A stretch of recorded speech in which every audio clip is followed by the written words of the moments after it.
बिस्मिल्लाहिर्रहमानिर्रहीम। अस्सलाम वालेकुम। आप देख रहे हैं DNN न्यूज़ और मैं हूं गुलाम ज़हरा। अब रुख करते हैं खबरनामे की तरफ। चूनिया DPO कसूर की हदायत पर SHO थाना सदर चूनिया की जराइम पेशा अनासर के खिलाफ मुसलसल कार्रवाइयाँ जारी।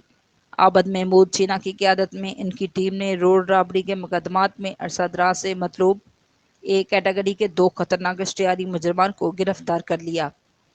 सिर्फ रवां माह नवंबर के पहले अशरे में कैटेगरी ए के 4 और कैटेगरी बी के 14 मुजरमान इश्तिहारी गिरफ्तार कर लिए गए।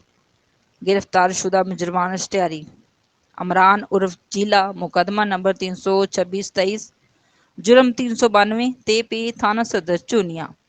मुदस्सर उर्फ सनी मुकदमा नंबर 327-23 जुर्म 392 तेपे थाना सदर चूनिया।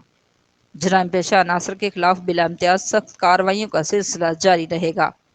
अहले इलाका जराइम पेशा अफराद के बारे में इतला ज़ाती व्हाट्सएप नंबर पर दे सकते हैं। ऐसे इतला देने वाले काबिल तारीफ हैं और इनका नाम हमेशा राज में रखा जाएगा। Report Shumaila Hashmi, DNN news Chunian. अब तक के लिए इतना ही। मज़ीद खबरों के लिए हमारे साथ रहिए।